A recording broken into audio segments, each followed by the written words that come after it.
ici. 我先说一些法文。Donc merci à toutes et à toutes d'être ici. Excusez-moi pour l'exiguïté de la salle. C'est vrai que ces rendez-vous littéraires ont beaucoup de succès. Visiblement, il faut qu'on prévoie une plus grande salle pour l'année prochaine. C'est l'avant-dernière rencontre en fait littéraire et la deuxième qui porte sur le roman policier chinois contemporain. La prochaine séance, c'est la semaine prochaine, à la même heure, dans la même salle, avec plus de chaises, autant de gens j'espère. C'est un auteur taïwanais que nous recevons. Pour l'heure, nous avons 3 invités d'honneur qui sont donc QIU Xiaolong, Jiahong et Madame Cantournet. Donc QIU Xiaolong, certains d'entre vous le connaissent certainement. On ne compte plus les ouvrages qui ont été traduits vers le français. Ici c'est seulement un petit échantillon, je peux vous les faire passer si vous voulez. Monsieur QIU est basé aux États-Unis depuis la fin des années 80, début des années 90 et écrit des romans policiers qui mettent en avant un personnage principal qui est l'inspecteur Chen, dont certains d'entre vous sont sans doute familiers. Nous recevons également le professeur Jiahong qui a plusieurs casquettes, qui est à la fois professeur à l'université Renmin, l'université du peuple de Pékin, juriste pénal, qui a écrit de nombreux ouvrages de recherche sur la question pénale en Chine, en particulier sur la question de la peine de mort notamment, et le système en général. C'est aussi un écrivain, donc auteur de différents ouvrages. Je ne les ai pas tous amenés, c'était lourd et le reste est dans mon bureau. Vous voyez, c'est quand même des petits pavés. Donc romans policiers qui mettent en avant non pas un policier ou un inspecteur, mais un avocat du nom de Hongju, qui est un avocat qui partage avec le professeur He beaucoup de similitudes, puisque son personnage comme le professeur He ont fait leurs études aux États-Unis et sont juristes et partagent une série de façon assez... L'anglais se mélange déjà, j'allais dire obvious, désolée, de façon assez évidente déjà. Les personnages partagent aussi d'autres choses plus personnelles. Et nous avons aussi la chance de recevoir Marie-Claude Cantournet, qui est la traductrice, et on la remercie pour ses traductions, puisque nous venons de faire 1h30 d'exercice de traduction du chinois vers le français, et on a bien compris que c'était très difficile. Dans le cas des ouvrages du professeur He, on va en discuter dans un instant. Qu'est-ce qui est difficile, pourquoi c'est un défi et pourquoi on doit tant remercier la traductrice de son travail. Voilà. Et on a aussi l'honneur et le privilège de recevoir aujourd'hui Christine Defoin, qui fait donc partie de l'association Inculque, qui a organisé hier et avant-hier la nuit blanche du Polar, voilà, à laquelle étaient invitées les 3 personnes présentes ici. Donc après 1 ou 2 ou 3 ou plus de nuits blanches encore que ça, merci d'être présente. Okay. So this roundtable will be in English. We couldn't have a translator from Chinese into French today, and I think it's much easier for everybody to do it in English. As Professor He and Professor QIU, we will help. Studied in the United States. Professor QIU still living in the US. So I think their English must be even much better than our English. So if you don't mind, we will do it in English. So I will start with just a very quick question about the characters. So that's the Chen, the Inspector Chen, and the other one, Hong Jun, lawyer. So if you could just, both of you, introduce your main character so that people who maybe have not read your books yet or are not that familiar with the characters, so that they have a rough idea of who they are and what their background is and what they do. And I think everybody here is also very interested in this typical question that you might have answered 1,000 times, but why crime fiction? Okay, so Okay. sorry, we will have to say Okay. yeah. This is only for the records. It doesn't amplify your voice. Okay. My name is HE Jiahong. I had not set out to write a crime novel. Originally, I just wanted to write a novel about the Chinese society in transition. So my main character is an intellectual. I wanted him to think about why and how things happen in China. But before my first novel in English, I had only written poetry, not fiction. So I had a little bit problem about the structure of the novel, and that's how and why I switched to the genre of crime fiction. Because with crime fiction, you usually have a ready-made framework, right? You have a body at the beginning, and then you need to find who did it, and then you have a conclusion. But in the process of trying that particular genre, I find it quite convenient for my purpose, because my original purpose was also to discuss, explore the problem of the Chinese society. And a cop is very convenient means for that purpose. A cop, he had to walk around the society, the city. He had to knock on people's door, and he had to find questions. And sometimes he has access to some secret information other people cannot have. And at the same time, I still keep some of the original characteristic of my main character, that he's a poet, mainly because I love poetry. He loves food, mainly because I miss Chinese cooking in the United States. So these things combined into this particular character inspection. I mentioned that yesterday and the day before yesterday. In some way, he's a little bit like Professor He, because he stayed in the system. Originally, I tried to stay in the system as well, and he tried to make a difference by working within the system. And I don't know about Professor He in that aspect, but my main character is often tormented because it's not that easy to work within the system. At the same time, try to keep his own identity and critical attitude towards the system. So from the first book, well, as I mentioned, I did not know I was going to write a crime novel, but my publisher said, well, it is a good crime novel, and we want you to go on. So from first one, right now, I think I just published number 11, and I'm working on number 12, and I think it's just a rough idea about my main character. Maybe you can tell yours, right? Good morning, ladies and gentlemen. I'm very happy to be here to tell you my stories. I would like to answer your second question first, because that's in the correct order in my life.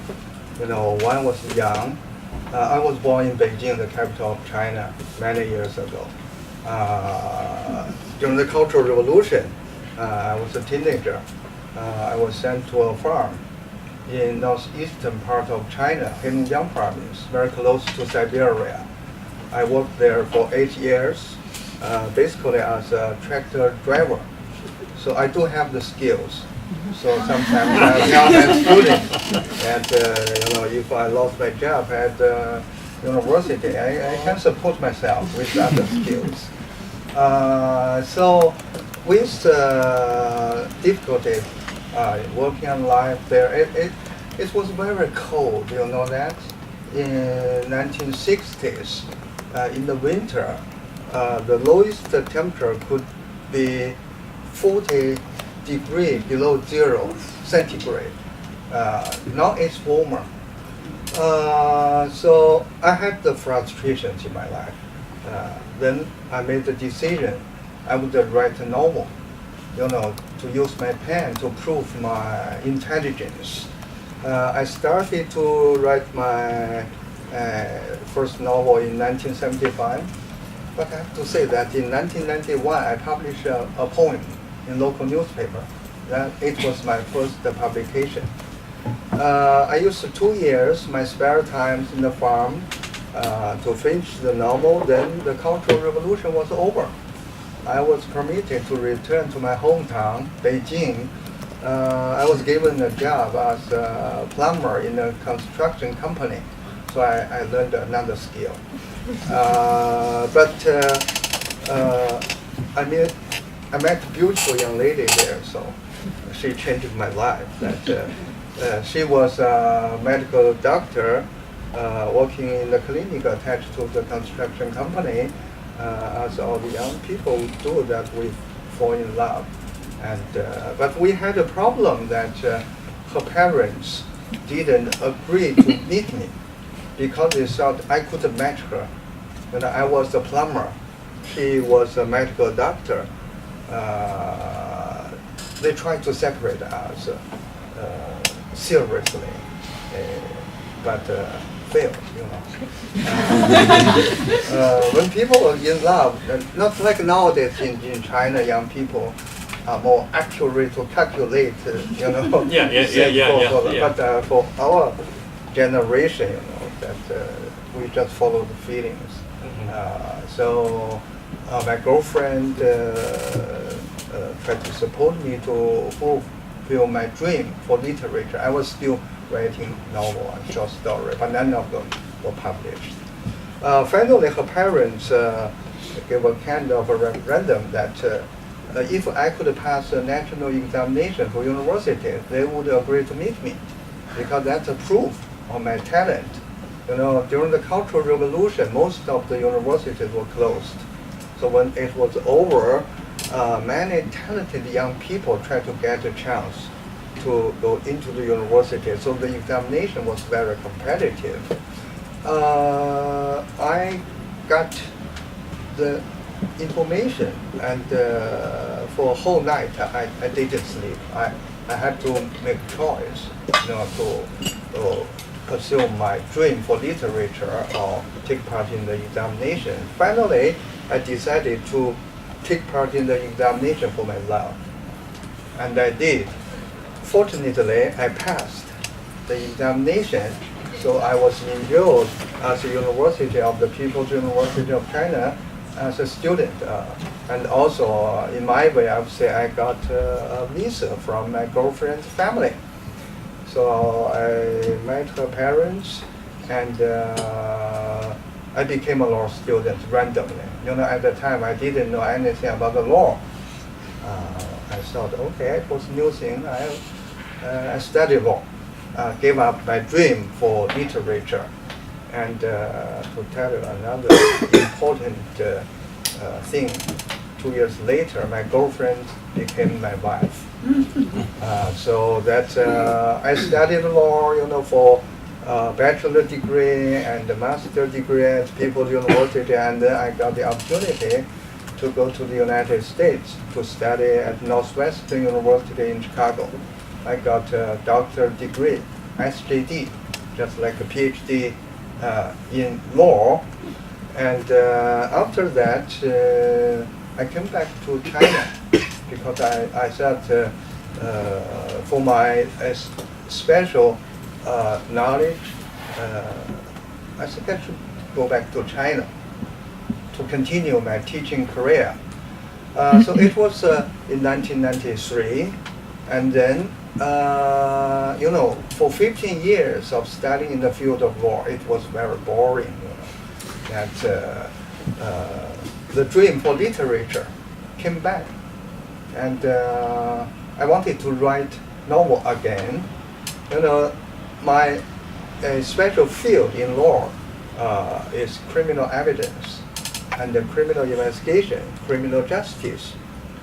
So I wanted to use my special knowledge in writing novels, and also I was influenced by the so-called lawyers' culture in the United States. You know, there are some famous lawyers' literature, novels, films, and the authors were also lawyers, like Scott Turow and then John Grisham. So when I was framing my first novel, I had a problem because there were quite some authors writing detective novels, and most of the authors were working in the police department. So the main characters were detective, police officers. I wanted to write something different. And with the influence in the United States, I wanted to create a criminal defense lawyer as a protagonist in my novel, because I thought lawyers should play a more active role in promoting rule of law in China. But I had a problem. You know, detective novel, you know, you should start with investigation. But according to the criminal procedure law in China at the time, it was a law promulgated in 1979, that the defense lawyer would have only 7 days to prepare a case for trial. I practiced as a defense lawyer in 1984 and then 1985. So according to my own experience, you know, when I receive a case, I would have only maybe 4 or 5 days. So I would go to the court to read the file and go to the detention hall to meet the suspect, and then go to the court for the hearing. So the defense lawyer would not have opportunity to investigate the case. It is not like the adversary system used in the United States. So it was a kind of a problem I would have to solve. But accidentally, I got to know a real case. That's a wrongful conviction case. Happened in 1989 in Heilongjiang province, and in 1994, you know, with the evidence to prove the true perpetrator, it got to know that the original conviction was a mistake. And they came to Beijing, came to ask for advice about DNA testing. Because in 1980, DNA testing was not available, so they only did the blood typing analysis. But in 1994, when they reviewed the case, they wanted to know if DNA testing would be available for the old age, the blood stain on clothes. So I got to know the details of the case. I had a good idea that, you know, my main character could receive a case for redressing a wrongful conviction, and then may start the investigation. So that's my first novel, and my first novel, the original title, you know, that in Chinese, Crime of Blood. It's also in French, that's the same Crime of Blood. That was also nominated by a newspaper in UK, The Guardian, as one of the top 10 crime fictions in Asia. But in English, the English version was published by Penguin, very good publishing house. They had another title, Hanging Devils, would give people more room to imagine some devils hanging around you, you know that. So that's my first novel. Now you can see I'm a law professor. If you would not stop me, I will talk for 3 hours. No, I think I should cut it too. Yeah, thank you very much. Thank you very much. We would listen as well. Okay. I just wanted to ask, Madame Cantournet about her choice to translate Professor He's work. How did you discover his novels, and why did you want to translate them into French? Yeah, so you can see it's quite big. Yes, if you could tell us about your work on translations. Thank you very much. Well, I already talked to some of you, but in French, and now I'm trying English. Just excuse me, I'm not so good. She may also speak in Chinese. You Yeah. can speak Yeah. in Well, Chinese, but not- now you don't speak Chinese. No, thank you very much. In Cantonese. I appreciate. Okay. So, as for the choice of translating Professor He's work, it was not a choice, because I only had one book. No, to tell the truth, I had two, and it was another one. But and I chose this one. I don't know why exactly, to make as the basis for my master degrees. Yes, the master study. And my teacher was at that time Monsieur Dutré, the famous translator of the Nobel Prize, the Chinese Nobel Prizes, decided that he was okay for this book. So I began. The problem was that at that time I didn't know Professor He, obviously. There was no, internet. So, and I had to ask him the permission. And also at the beginning, to translate. At the beginning, it was rather to ask him some more details about him and his novels. Well, I think I should put a footnote here. Okay. So I think it was in 1998. I spent some time in Aix-Provence as a visiting scholar at the University of Marseille, and in 1999, I received a letter that from a French lady. And that she said she was studying for comparative study of literature. I wanted to do a master degree on my novel, write the dissertation, and asked me if I would permit that. I would be more than happy to accept that, And also in the letter she said she would come to Beijing to meet me, to talk with me. In my letter to reply that of course you're welcome to Beijing, but I didn't take it seriously. I didn't think that a student for master degree would travel such a long distance to Beijing just for the dissertation. But Not too many people at that time, Right, right? yeah. Yeah. Nowadays it's different. But yeah, later then There's a she footnote come. to the footnote. Yeah, okay. well, I did it. I went to Beijing, and I met Professor He, obviously. Another problem was that I was not that young at that time, so I'm not a translator originally, and even now I'm not a professional translator, I must say. I did many things, just as Professor He, who is much younger than me. No, not good. Another thing, you believe or not, she is a pilot. Wow, half a pilot.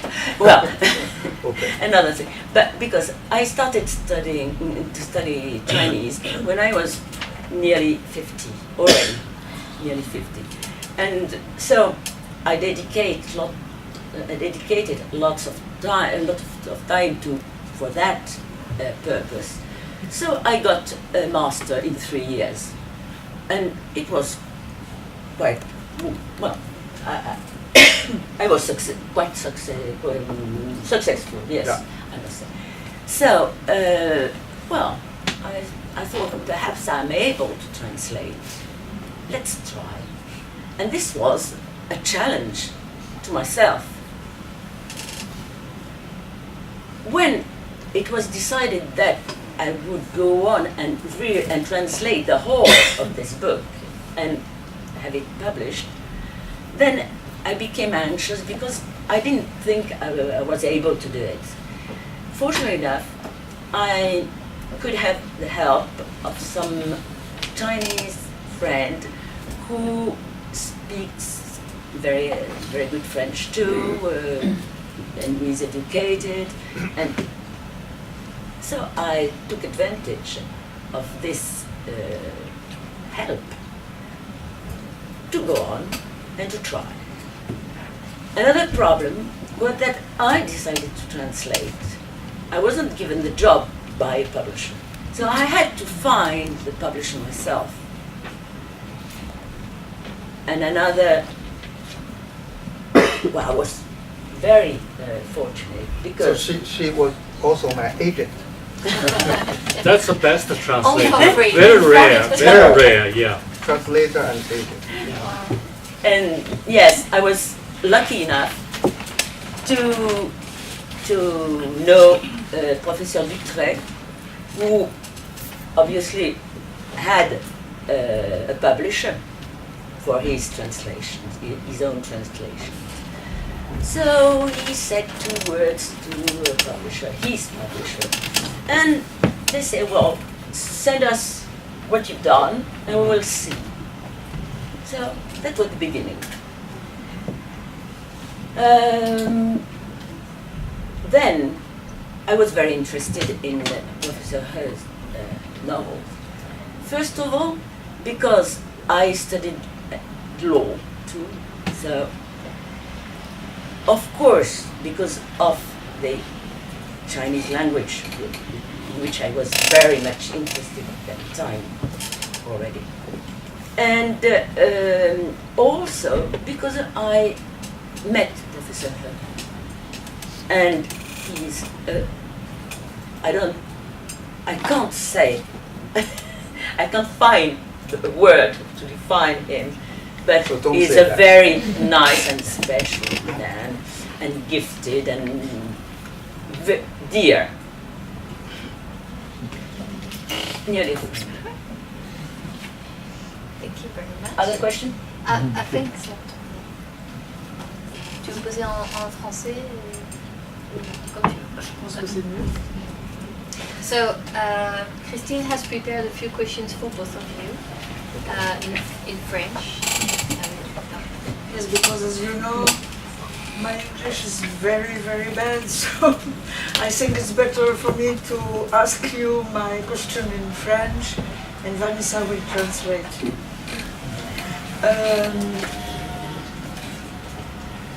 Chez Xiaolong, vous avez parlé de l'inspecteur Chen comme votre personnage principal. Mais dans votre roman et dans vos romans, il y a une foule de personnages secondaires qui représentent tous les aspects de la Chine d'aujourd'hui. Et je voudrais que vous nous disiez 2 ou 3 personnages auxquels vous êtes secondaires, auxquels vous êtes particulièrement attachés, et pourquoi, et que vous choisissiez le méchant de la bande et que vous nous disiez pourquoi.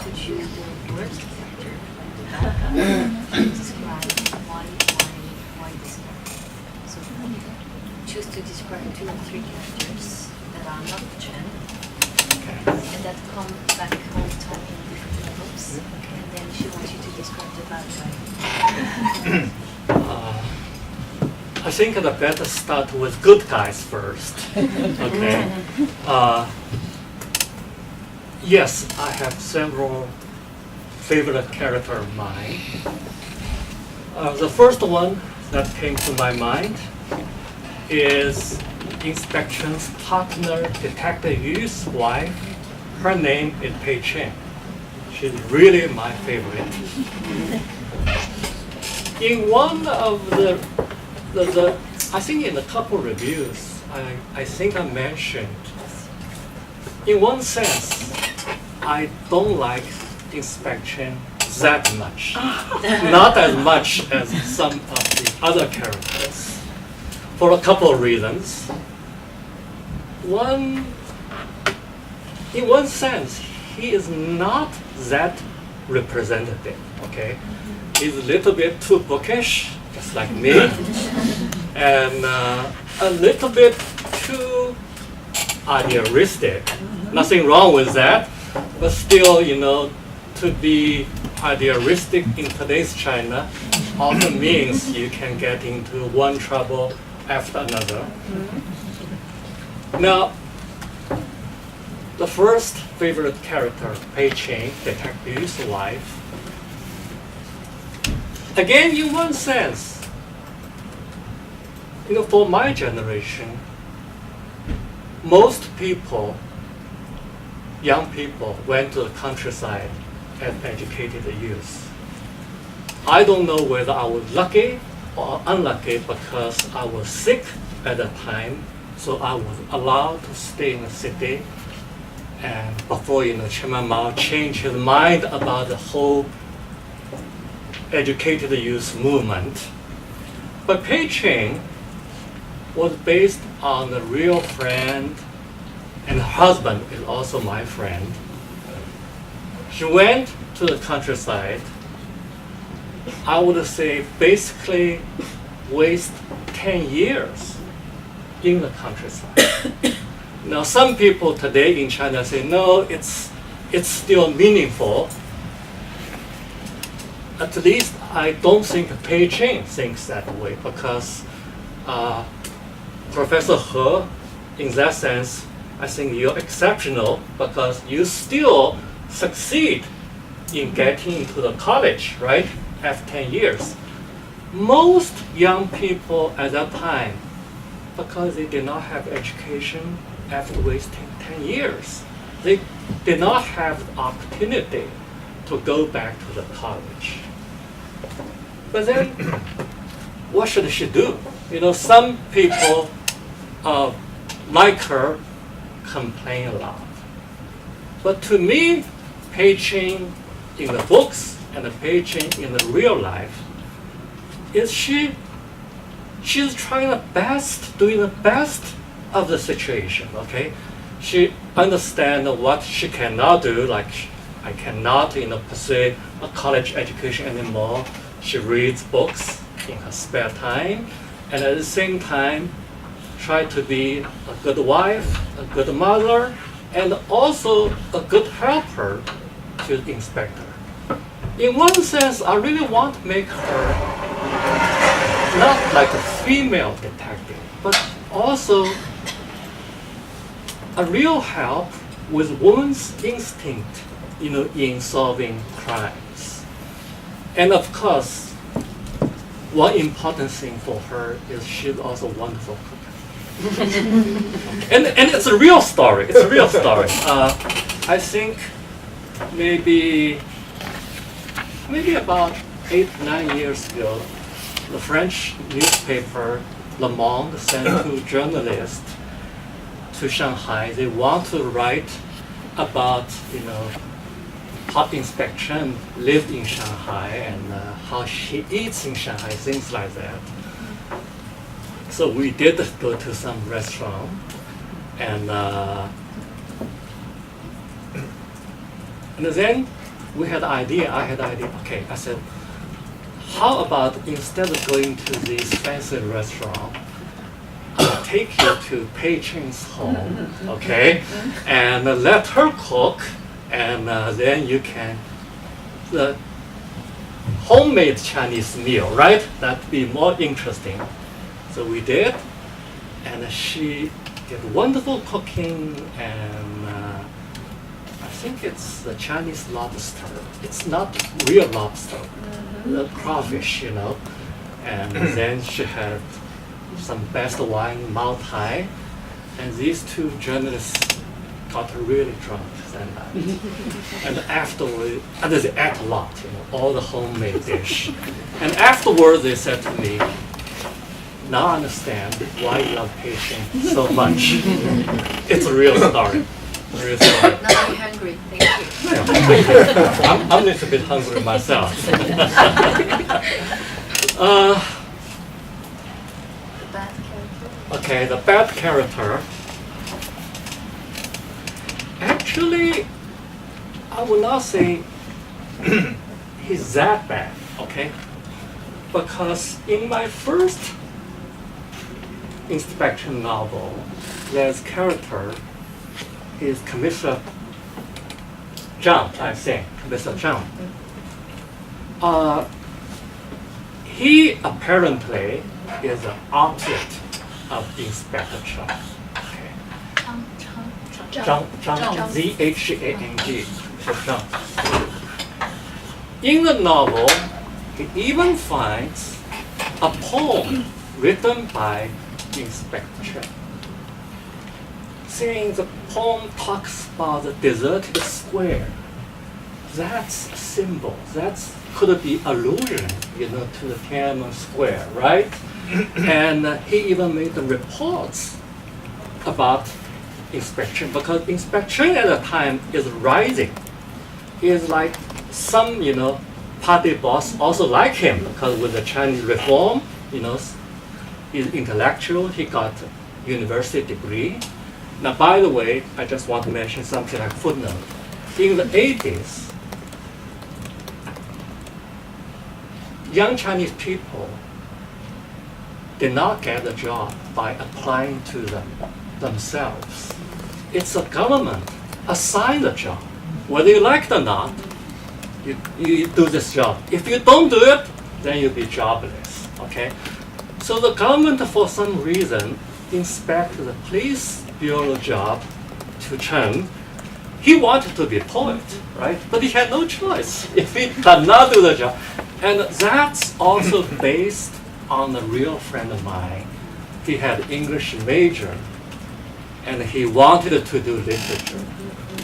But he became a cop, and then he complained to me a lot and told me a lot about how things work in the police bureau. So in that sense, I was lucky to have some kind of inside information, right, from him. And but back to the Commissioner Zhang. So he does not like the idea at that time that a young intellectual could become a chief inspector. Whether he is reliable, politically reliable or not, he has a question about that. But at the same time, I think it's also something mentioned by a French critic. At the same time, he himself is also a victim of the Cultural Revolution. His daughter is also educated youth, but married someone in the countryside. It happened quite a lot, right? And she even hates his father and does not want to come back to the city. So it's a two sides to this bad character. On the one, you can say he's stubborn, he's old-fashioned, old-fashioned in the ideological sense, right?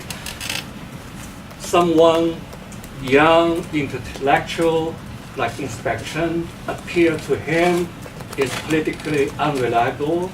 He even interpreted an innocent poem in a political way and caused trouble for the inspector.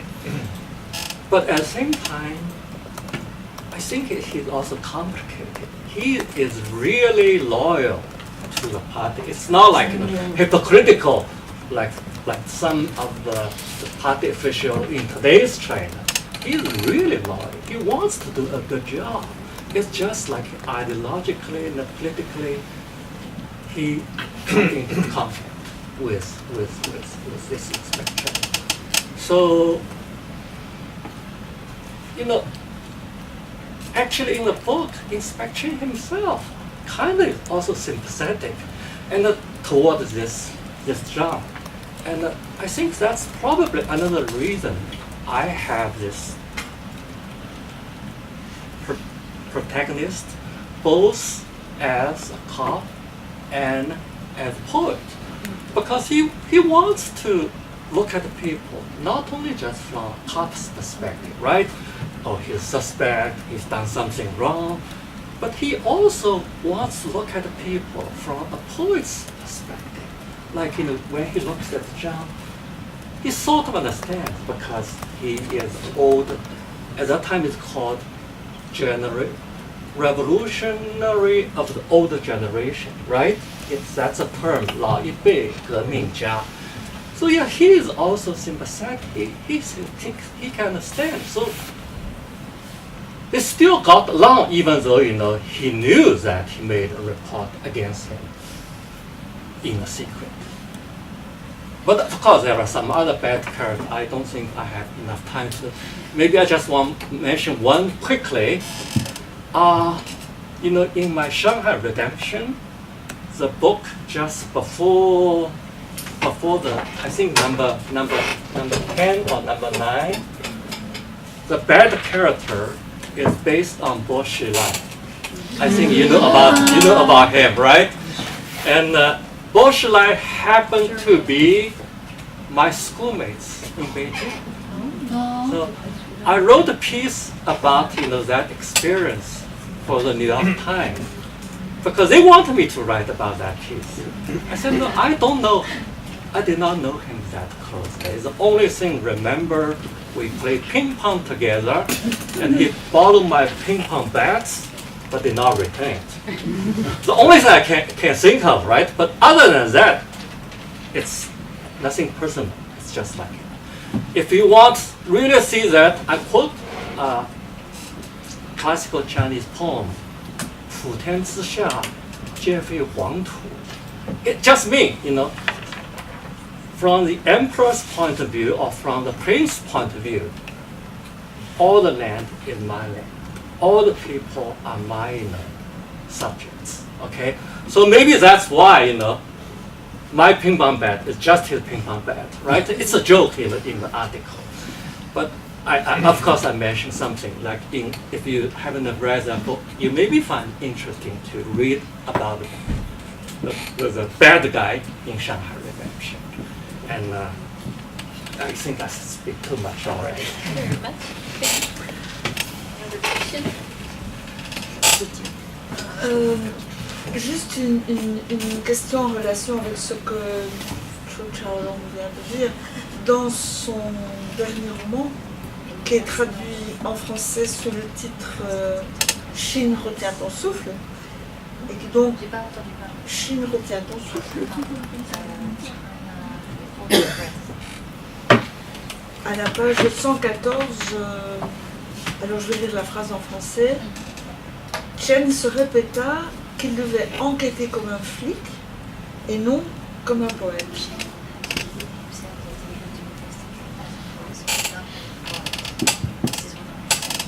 Est-ce que c'est justement cette référence à la dualité de la...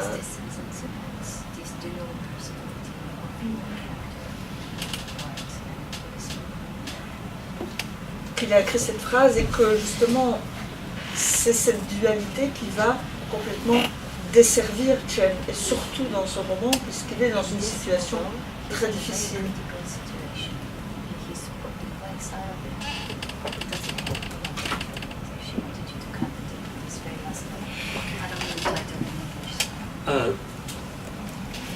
The French publisher usually change my title a lot, okay? But this one, It's good. it's good. The English title is Hold Your Breath, China. It's hard because with crime novel you need to hold your breath too, right? But in this novel, is about air pollution. You literally have to hold your breath too. So it's, I think that's why they keep the English title. Now, it is true, as you have said, in this novel, he's in big trouble.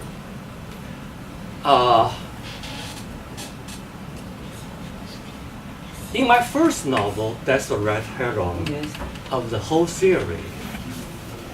he is quite optimistic, quite confident that China is reforming, is making progress on the right path, but gradually, I mean, he is evolving character. He does not like some series, the character remain the same, like in the last novel or the last several novels. He becoming more and more pessimistic. Yeah.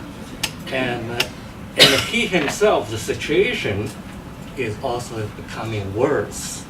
Actually, in the novel I'm working on right now, the novel after Hold Your Breath, China, he will lose his job as a police investigator, even though he will still try, to investigate. So we still, he will still investigate, but in a different way.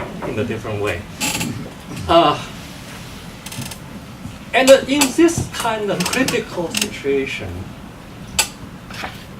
he, again, you're right, he thinks about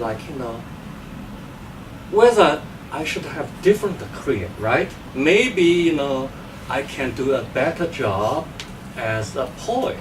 And in the novel, he writes a long poem. And actually, I think it's quite a good poem. Yeah. I love it myself, okay? With poetry, sometimes I'm so just shameless, okay? It's a poem about, the pollution, but it's also a poem about the woman he loves, right? So it's so he almost come to the conclusion, because as a cop, in order to do anything at all in today's China, he has to compromise. Sometimes, he thinks he's doing a good job, but in the end, the high authorities, turn the conclusion for political interpretations. It's not what he wanted. So he's often miserable about this kind of things. So for him, poetry is like a temporary escape. Well, what can I do? Maybe I can write a poem, right? At least in poetry, he can find a temporary shelter.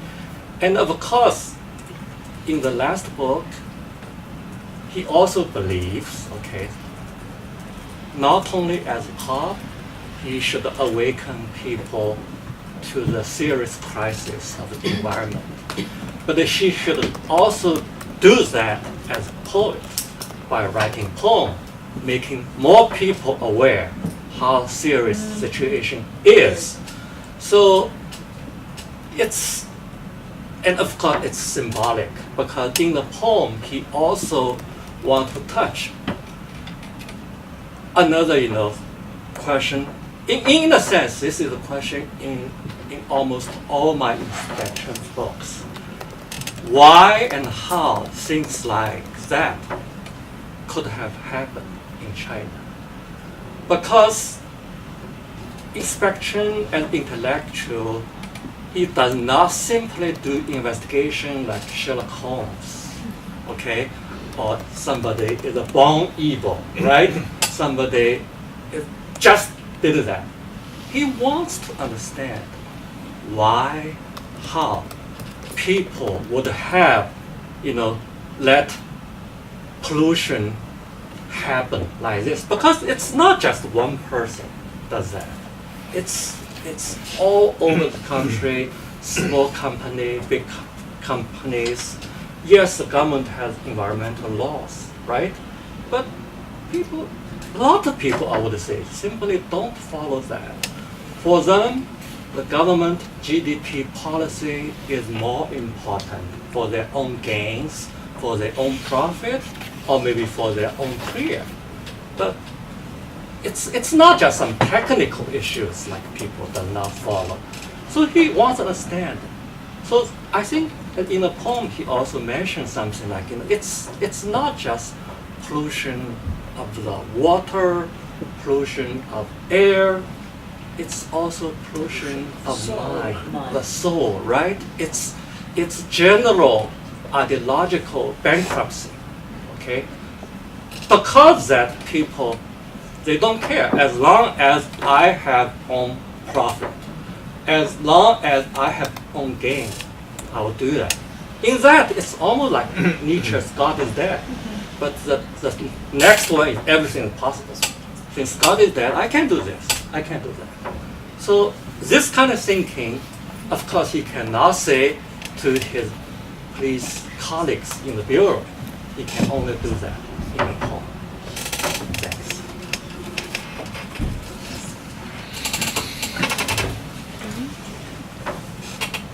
Excusez-moi Vanessa, est-ce qu'on peut demander qu'on parle un petit peu plus fort parce que ici au bout de la salle on a vraiment des difficultés pour entendre, surtout quand ils parlent dans cette direction-là.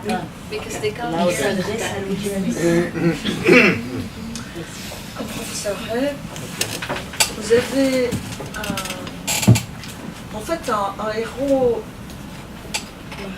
Oui.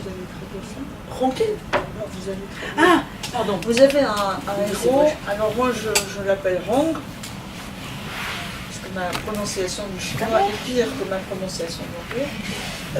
Mais il est accompagné d'une jeune assistante qui s'appelle Songya. L'avocat Hong est très brillant, très intelligent, il est extrêmement...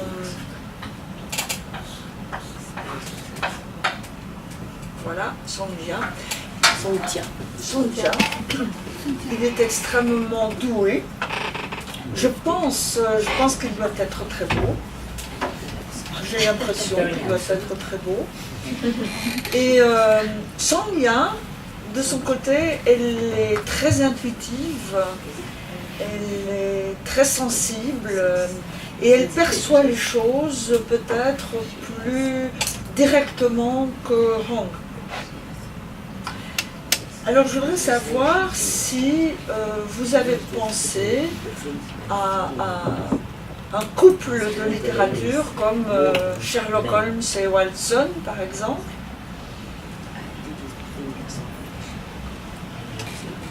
Couple? So what is the question? The question The is- couple, Hongkun and Songjia, did you Hong make is it? very clever and very intelligent, you Yeah. know? And And Songjia Songjia is is rather intuitive, sensible. So, did you imagine this couple in reference with other couple in the literature like Sherlock Holmes or Watson? Dr. Oh, Watson. That's an interesting question. I remember that, I don't know if the article is written in French or in English, probably in English. I think read the Sorry, article. which one? There is an article. Article about his work. The comments about my novel. They say that Song Jia is a more interesting partner comparing with Watson to Sherlock Holmes. Of course, when I was writing the novel, I was influenced with the stories of Sherlock Holmes. So when I was young, I loved those stories.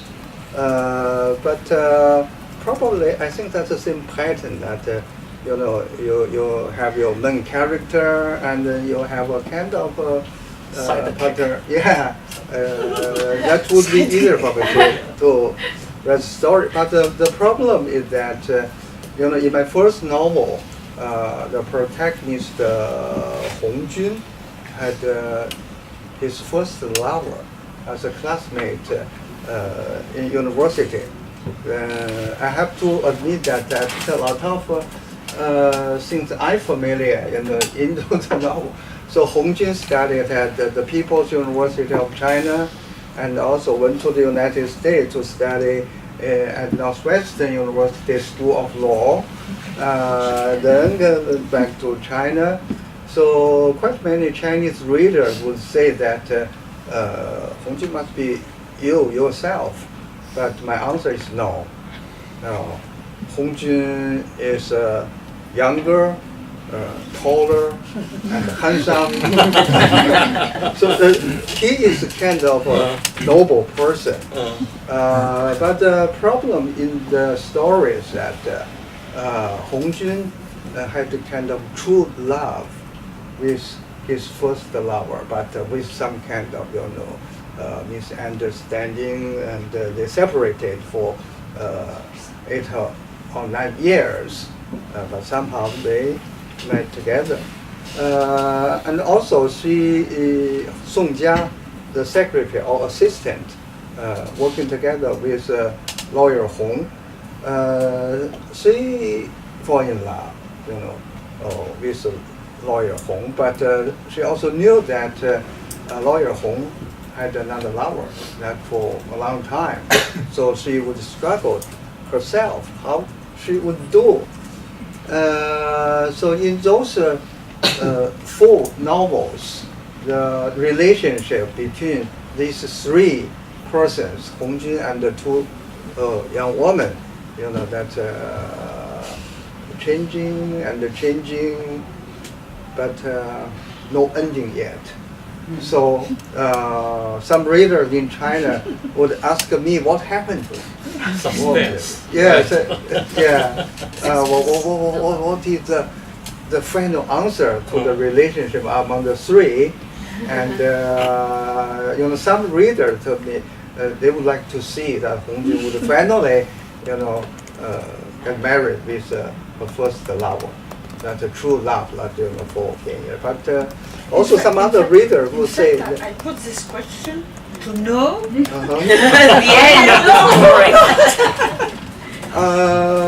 When they asked me that, yes, I said you have to wait for my next novel, but to tell you the truth, that all my novels were written in 1990s. After that, I had to stop because I had more obligations, as a law professor, as a jurist, I tried to promote the judicial reform, and I had a lot of things to do. I couldn't spend much time on writing novel. So I said to my reader, you have to wait. Maybe when I really retired, I would write. Right. I would write my next novel, and then you would know what happened. And Yeah. I speak English. My English is bad. Yeah. Okay. I would like to know if your novel had an impact on the law in China. Si vous avez réussi, If you succeed in acting on the law system through your novel in China. I think the answer is yes, to a certain degree. But I have to admit, when I wrote my first novel, I did not write the novel for other people. I did not write the novel for the rule of law in China. I just wrote the novel for myself, to fulfill my dream to become a writer when I was young, working in the farm. But when I started to write, gradually I put my thoughts about the legal system, about the judicial reform, about the rule of law into my novels. And I thought, for promoting the rule of law, it's not just the job of legislators, to promulgate the laws and law. I mentioned that in the last 30 plus years, China has promulgated some 270 laws and almost 700 regulations. So that's a really remarkable achievement of the legal system on paper. So we have those laws on paper, but there is a big gap between the law on paper and the law in reality. So this is a problem for the rule of law. And how to do it? Of course, first we have to try to make a system, mechanism, to ask the public officials to abide by the law, to abide by the Constitution. and also for the common people. For rule of law, that you have to have a social environment, to foster kind of behavior to abide by the rules. And the literature is a good way to promote the awareness of the law. So I made comparison of the detective stories with so-called martial arts novels. It was very popular in China in the 1980s, 1990s. So I said once on TV that especially for young people, for children, probably it's better to read the detective novels than those martial arts novels, because it will foster a kind of behavior to rely on force, not on law. So maybe, in one sense, my novels had made some contribution for the reform of legal system. I do make some specific proposals to push forward the reform that, for example, if it cannot be fulfilled in reality, I would wrote it down in my novel, for example, Anti-Corruption, my first novel. So there was a workshop on my first novel. They said that Professor He tried to fulfill his dream for anti-corruption in his novel, because I cannot achieve that in reality. Just one last question for Jiahong and for you. Do you think it would be possible to make a book with the poems of Chen?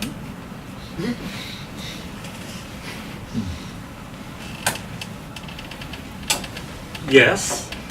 Actually, my French publisher did a wonderful job, published a small booklet of poem inspection. Some poem quoted in the novels partially, or some poem not quoted in the novels. They're also very clever. They say, if I say this is a poem of QIU Xiaolong, very few people will buy it, right? But if it's a poem of Inspector Chen, then the reader of Inspector Chen novel will buy that. And the Italian publisher also publishes that. And in the United States, I have also a collection poem under inspection, but I admit in the preface, it's my own poem. But on the cover, it's still inspection's poems. Yeah. And originally it's just, I thought, it could be fun to smuggle poetry into crime fiction, because that way poetry could have a larger audience. But then, as I mentioned, poetry become more and more important to Inspection himself, so it's part of the character. And with more, Inspection novel planned, so maybe, I will have another enlarged edition of his poems. Yeah. And just a last question for you, Professor He. Okay. Do you think now you have a great number of readers? Do you think now that they are going to read your law book too? You mean in China? In China or in all over the Oh, world. in French. I don't think I have a great number of readers now, because I hope great number means really great. So it would only happen in future. But I have novels and I have law books. I remember that once a reader told me that in China nowadays, especially the middle-aged people would not read books very often. The mobile phones and that all those short news and so on. That was a lady. She said to me, she had my novel, and she said one day she was very tired. She wanted to fall asleep. So she read my novel. She said that helped her to fall asleep. But finally, she couldn't fall asleep. She would have to read it for the whole night. Then I said, you pick up the wrong book. If you want to, right? You want to fall asleep by reading book, you should read my law book. Yeah. That would help.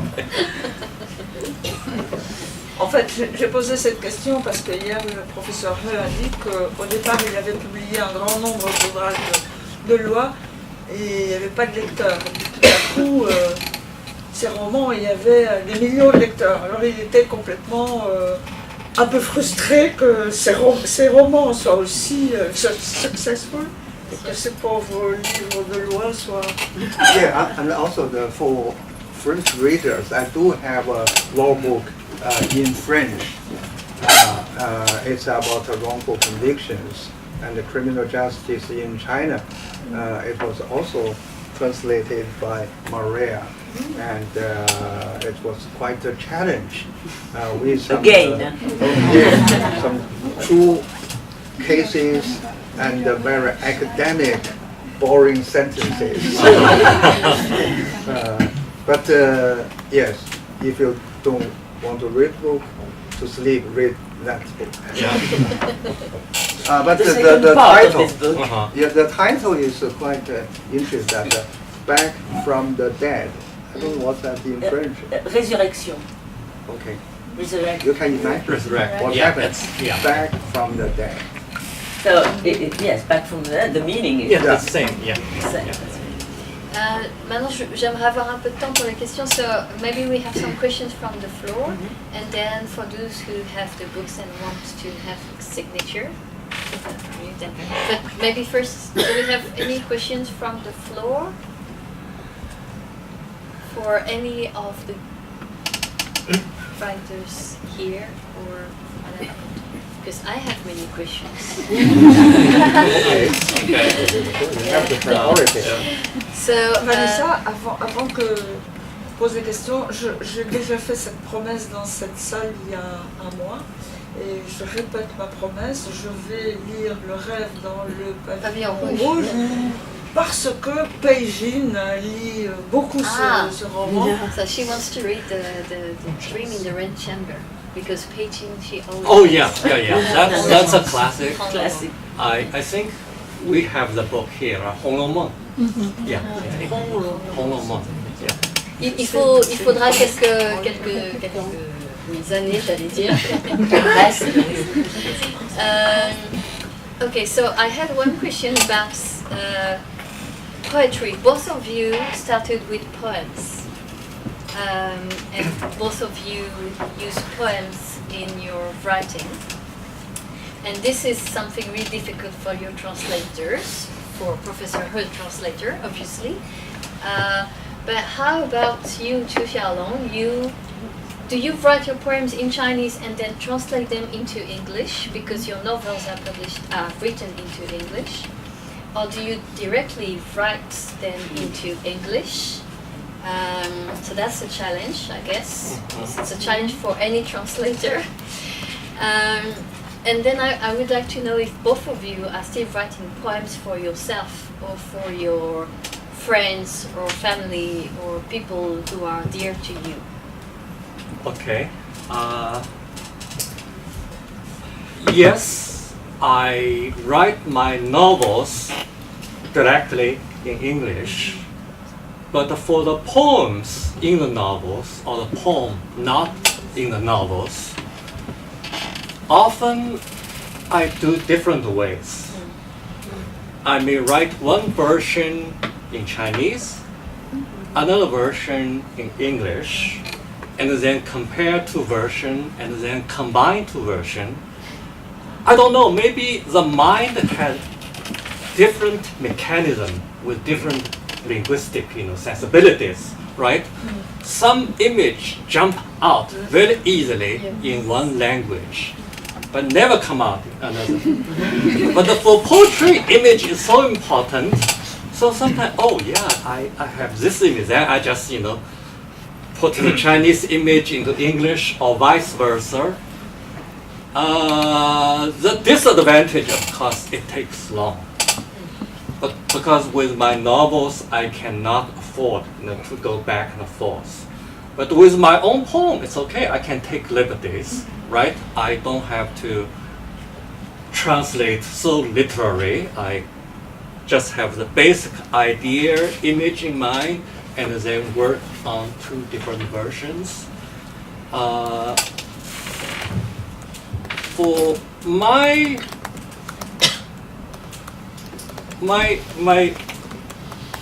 translation back into Chinese, for the translation inspection back into Chinese, one thing I did with the Chinese translator, not me myself, but I said, okay, if you have problem with the poem, I can do the translation myself. Yes. But I don't know French, unfortunately. I just know she did a good job. Yeah. Okay, and with other languages as well. Occasionally, like some of my translators been translated into about 20 languages. They will send me list. What do you mean? By this line in the poem. So I try my best to explain.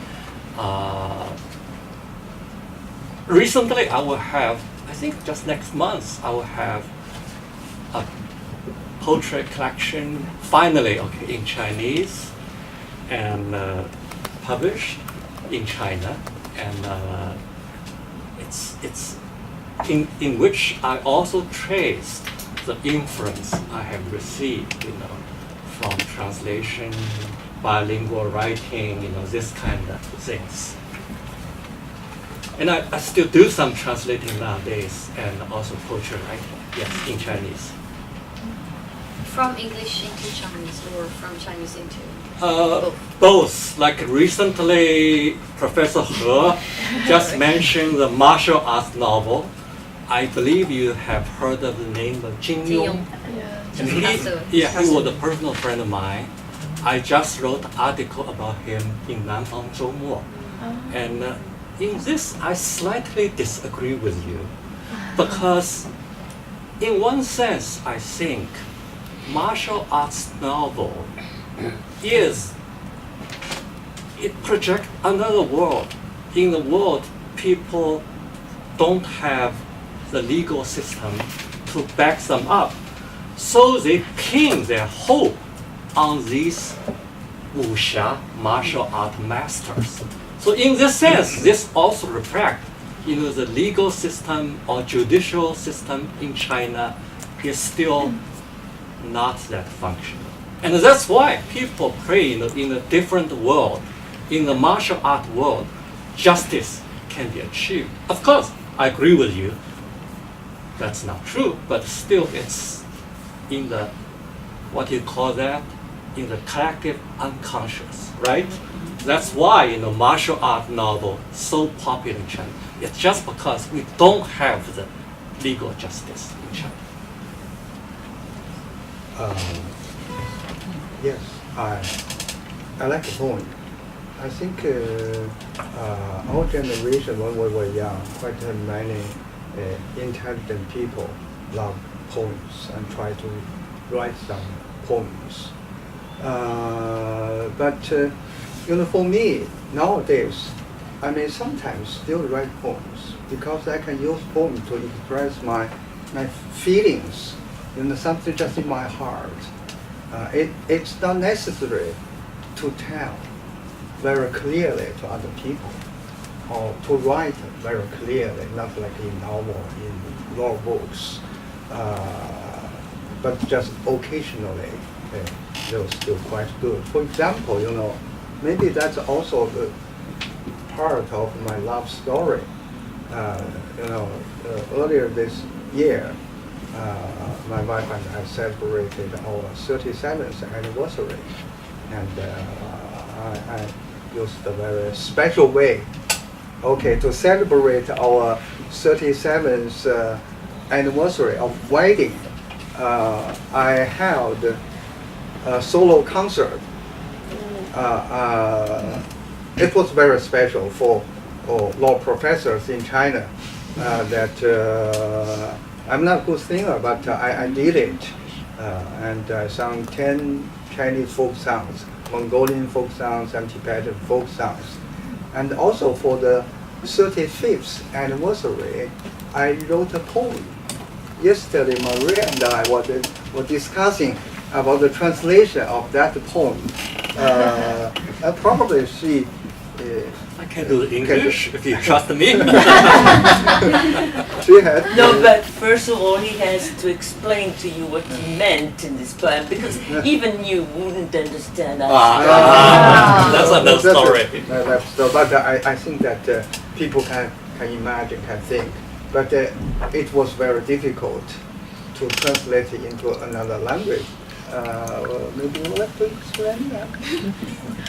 That poem? Well, for the students who were there just before, they already know because I already explained to them. But and for the other people, I mean, I don't know. For those who don't know anything to Chinese, and it would be very difficult to explain. It's not that I don't want, but Chinese poetry. Very famous Chinese poetry is tongue poetry, and in the tongue poetry, the verses are very short, yes. And is very synthetic. So and also it's in old Chinese, so there are many difficulties to translate those poems. I think here we have a specialist of translating old ancient poetry. Ancient style. Sorry? Ancient style, modern poetry. Modern poetry. Yeah, that's it. So sometimes what I don't understand in Professor He's poetry is if he is writing in the ancient style or not. Well, so it's very difficult anyway. I have to tell you one thing. He's a wonderful singer. Because this time we stay in the same hotel, next room. In the morning, I can hear. Wonderful. Yeah, that's my true opinion. Unfortunately, I'm not on the same level. Est-ce que je peux rendre un tout petit hommage à la traductrice Oui, bien sûr, française, avec un petit extrait. Oui. avec la lecture d'un poème. Mais c'est pas de moi. De vous? De moi? De toi? Mais non, Ah non, c'est pas de moi. Voilà, la traductrice de Thio. Non, mais il faut préciser. Marie-Claude, tout ne tourne pas autour de ta traduction de poème. Pourtant. Non, je voudrais juste lire, parce que QIU Xiaolong a dit qu'il avait d'excellentes traductrices en français, et c'est vrai. Dans ce cas-ci, c'est Adélaïde Pralon, et je vais vous lire ce petit texte, voilà. Les ongles bleus métal cassés des feuilles tombées s'agrippent à la rive stérile, les poissons pourris flottent sur les eaux, font scintiller leur ventre gonflé de mercure, leurs yeux vitreux luisant encore de la dernière horreur. L'apparition dansante d'une sorcière en bikini noir, aux cheveux corbeaux ruisselants sur ses épaules d'albâtre, jaillit de la forêt des cheminées d'usine. Qui est là? Qui marche à mes côtés? Thank you very much. Je pense qu'on peut applaudir nos